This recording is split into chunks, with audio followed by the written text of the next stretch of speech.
Swartha, or good evening, Swartha and Bindu. Morning, Leroy. Here we are. We want to read another Good morning chapter to you, on Leroy. the, We are seeing the that's the WhatsApp. WhatsApp. I don't understand. It's acting just really strange this morning. Can you see the book now? Yeah, we can see. Look, this book is The Universe is Calling by Eric Butterworth, and we are in chapter 10, so I will start reading here. How to pray for others.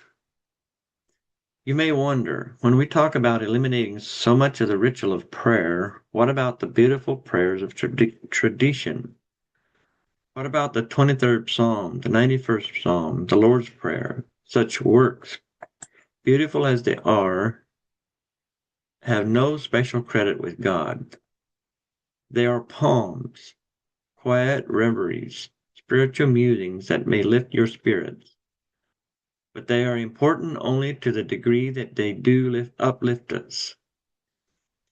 If they become a ritual and we say them perfunctorily, I don't know what that word means, then they lose any spiritual power whatever. Now, even as background music may help to set the vibration in which you do good work, so reading some of these musings may set a good tone in consciousness for a prayer experience. For instance, you may voice the Lord's Prayer as a part of your prayer time. But when you speak the words, it is important to know what they mean and mean what they imply when you say them. I want to read that again. When you speak the words, it is important to know what they mean and mean what they imply when you say them. So it's not enough to just repeat a bunch of words. And I think the word know there's a knowing within you. You're one with the words you're speaking. No words of prayer, not even the lovely Jewish Shema, "Hear, O Israel, the Lord God is one," have any special reception in the heart of God. Yet if you can get the realization of oneness that the words imply, you may become synchronized with a flow of divine power. So yeah, that is what I thought. It's "Hear, O Israel, the Lord God is one" is just a statement of truth, not you actually have to go within yourself and realize the oneness with that one God.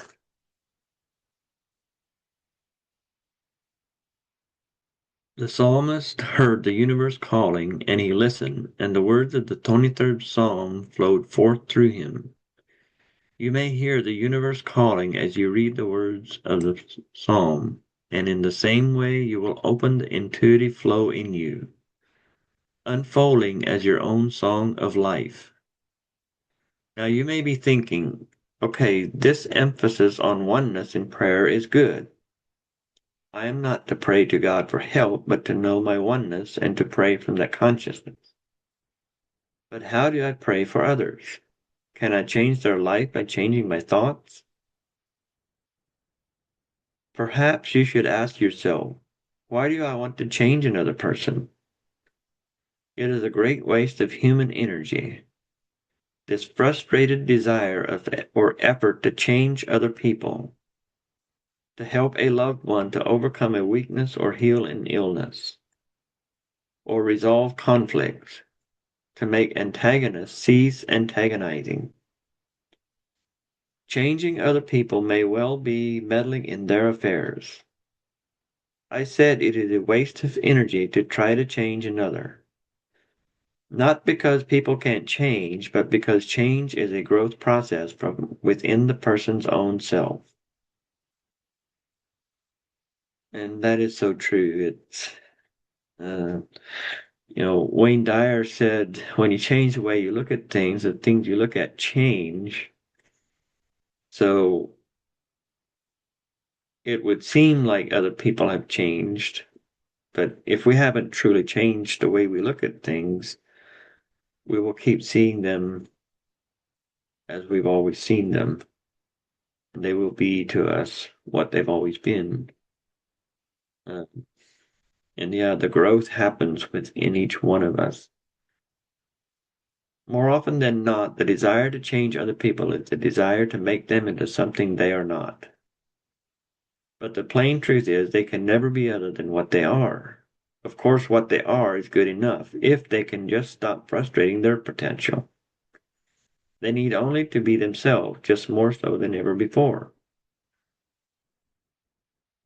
So, yeah, it would be nice if we could change others, wouldn't it? But I find that it is much more when we come to this realization, it is much more peaceful when I change myself and I change the way I look at others. And then others, yeah, it's when he says they can never be other than what they are, it would be because we know that the mind is the control center, the subconscious mind is the control center. And as long as what's in their subconscious mind doesn't change, any effort on your part is wasted energy. Um, it'd be like trying to turn an apple into an orange. You know, it doesn't matter how much you try, the apple is still an apple. Does anyone else have any comments?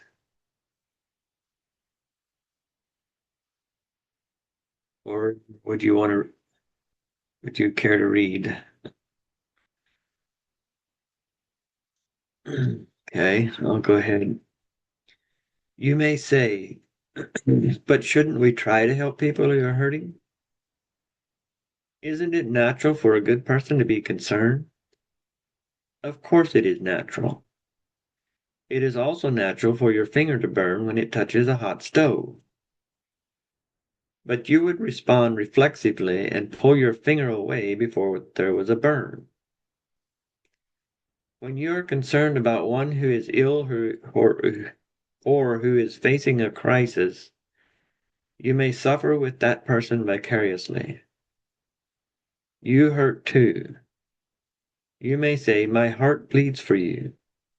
Thus, you may tend to respond sympathetically to the person in crisis or in pain.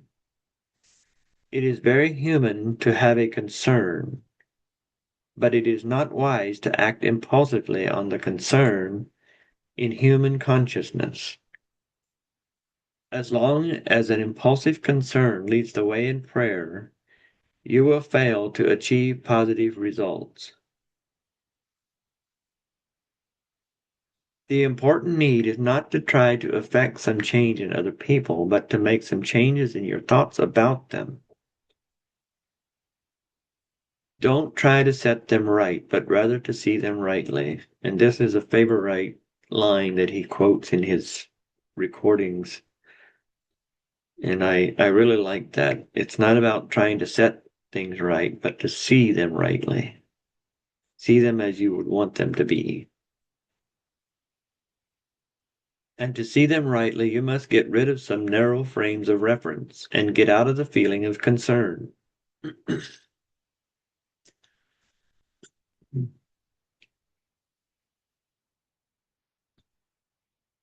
This is not to say it is easy, but to establish that it is possible. Well, I like that. It's not easy, but it's possible. I think that's a pretty that's a big statement because well, we think because something's not easy, then it must not be possible many times. So just because something isn't easy does not mean that it's not possible. There is a divine mind, Milu, don't know what that word means either, in which you live and move and have being. And the same is true for the one about whom you are concerned. This is why thoughts of love or protection tend to evoke a subtle response in the other person. When you love another person, something in that person feels it and responds to it in some way. And I have found that to be so true. When I send out love instead of, uh, you know, condemnation or judgment or anything, people respond to me differently.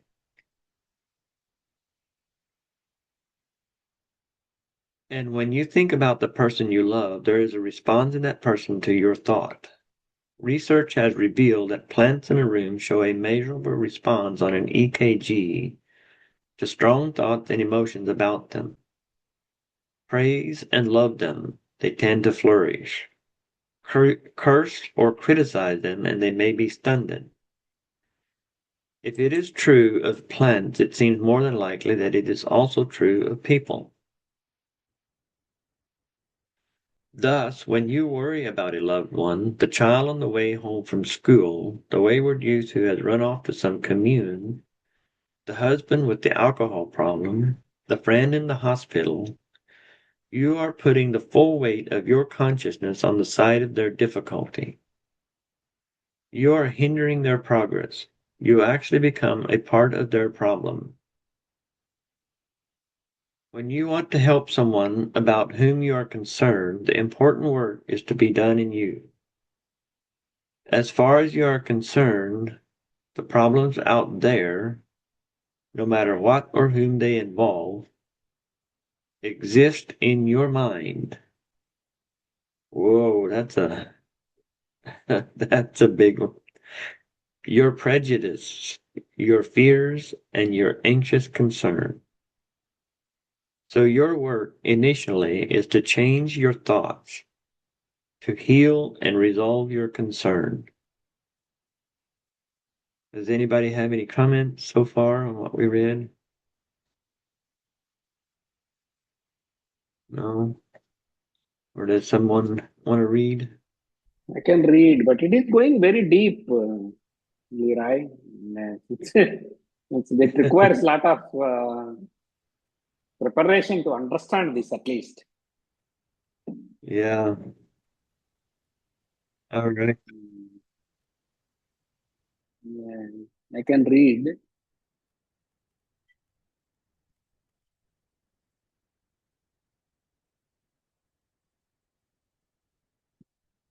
This is why it is so very difficult to pray for one you love, your child, your spouse, a very close friend.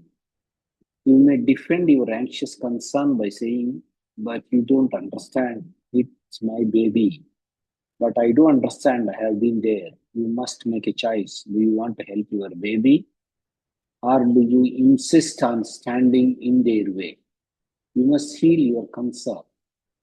You must let go and release your loved one into God's care and keeping. The work to be done is in you, on your consciousness, not in the other person. You must change your thoughts. You may object, but it is her thought that is negative. But it is your thought that is disturbed about it. And that personal disturbance is negative. There is no way that you can reach into another person's mind and erase all negative thoughts.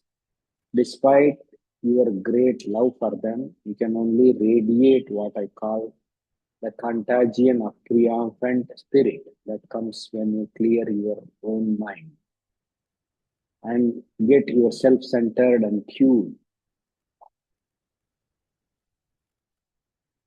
If you don't alter your thoughts but remain upset and concerned about this other person, then you will be part of their problem.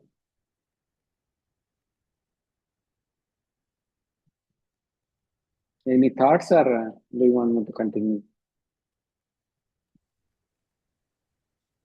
Yeah, it just it just goes on and on, doesn't it? Deeper and deeper. It's the work Very deep. is all, yeah, the work is all in yourself.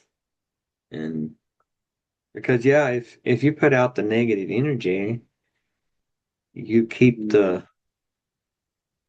you keep that worry or whatever the other person's doing, you keep feeding that energy. It would be like if you have cancer in your body and you keep eating foods that feed the cancer, you know, it you have to start feeding the situation healthy food, healthy thoughts, so that it can have a place to heal and change.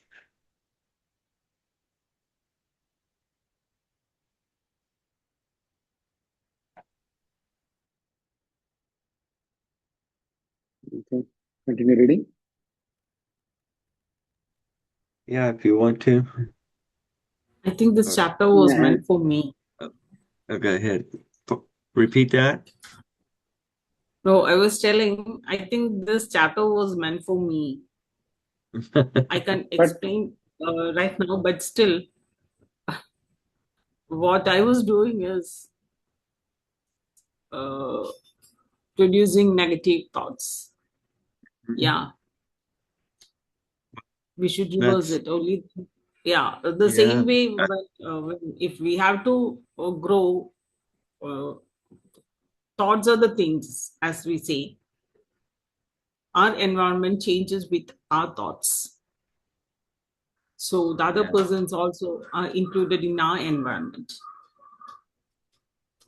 Hmm. So only through those positive thoughts, others also will change. Yeah, right. Thank you, Bindu. It's for me too. It's like I've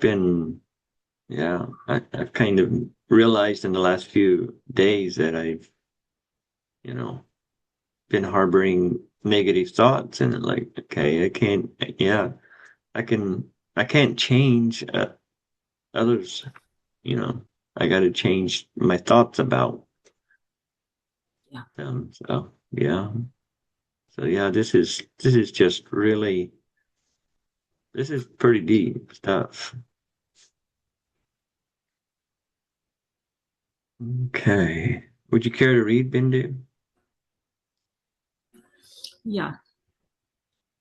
Yeah, start So I think that first. it's A man, where a man was a man distraught. was destroyed, right? Sorry. A man was distraught over his young son who was into drugs and alcohol. He was angry and insulted by the suggestion of a counselor that he was part of his son's problem. But eager to find the truth in time, he did, in fact, accept some responsibility for what was happening to his son, realizing that as long as his thoughts about the son were focused on worry and parental concern, he was giving support to the weakness. He had to learn to let go and let God, and it wasn't easy. In In such cases, we hold on desperately. We don't want to let go. But if we really want to help, there is no other way.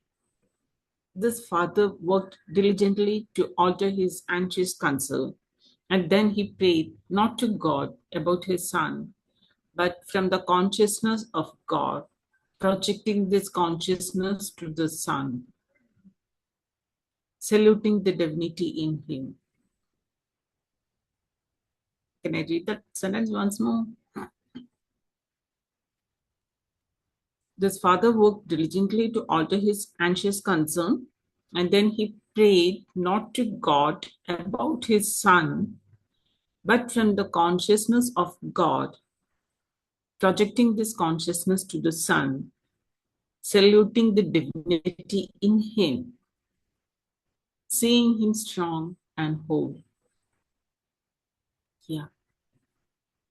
Of course, he realizes that this alone will not do the work for the son. The answer can only come from within the young man himself. But the father made a great effort to overcome his own attitudes and responses. There is no way to know how or even why such results occur, but it is more than coincidence that the young man is well on the road to recovery. When I say I've been there, I really mean it. When my oldest son was about 5 years old, he rode his tricycle down a long flight of stone steps, sustaining a huge swelling on his forehead where his head struck the concrete sidewalk. I rushed him to the emergency room of a nearby hospital. Of course, my boy was screaming in pain. The doctor was having a difficult time holding him still in order to treat him. And and need I add, I was hurting with him. I suddenly became aware of the fact that I was adding to the problem in my understandably sympathetic parental reaction. So I walked out of the room, down the hall, out of the hospital, and down the driveway to the road. Here I sat on the curb with my head in my hands, wisely taking charge of myself. I knew I had to let go and block the experience out of my mind.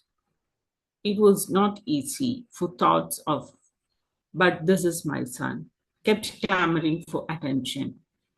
In time, I succeeded in getting quiet and eventually felt a beautiful sense of peace, life, and wholeness. Presently, I realized with the start where I was and what I was facing. I thought of the young boy in the receiving room, but now with anxiety. As I returned to the hospital and on into the emergency room, I felt good about it. I knew all was well. I found the boy sitting up in a chair smiling. The doctor had drained the swelling and put a bandage on the bruise. He said, a few minutes after you left the room, the boy became quiet and relaxed. It was amazing. It was startlingly evident that I had been part of the problem. But you see, I wasn't praying for the boy out there on the curb. I was letting go, knowing peace. And because of the strong love bond between us, he was effectively blessed by my peaceful thoughts. Wow. You comments on that? Yeah. This is something we have to take in. First impulse, is, but I gotta stay here with my son. He's in pain. I gotta. But yeah, when there's he said there was something back here about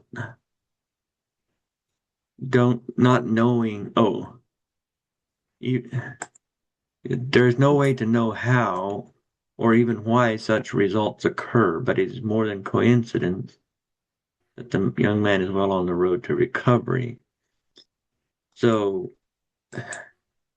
we don't know how a seed grows either. We know the process. We know we have to plant the seed in the ground and we can watch it grow, but we can't see inside and we don't know how it actually happens.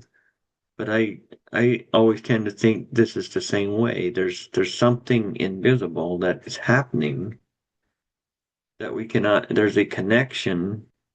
And so, because everything is energy and we're all of that one energy, so whatever energy you're emanating, that's going to keep, it's going to keep the negativity going.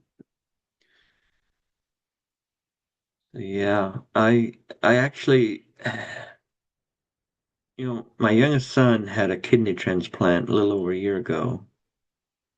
And I used to think it was a big deal. when I'd hear of people having a transplant, that would be a big deal. But he wanted it because he was so tired. He was on dialysis. He was so tired of it, and I never stressed about the transplant. I allowed it to be what it was, and he seems to be doing very well. There's no doesn't seem to have any side effects from it. He looks healthy, and I've seen people who've had kidney transplant who were not healthy after they had it, became diabetic and all of that. But there's certain foods he's not allowed to eat, but it's not that much that it's not hard to find something for him to eat. So I think it's yeah. I mean, some people may think that it had nothing to do with my attitude, but I think it had a lot to do, way more than we know. So never underestimate the power of the energy we put out. So, I think we're going to end it right here. And thank you all for helping to read and sharing your thoughts. And we'll see you again soon.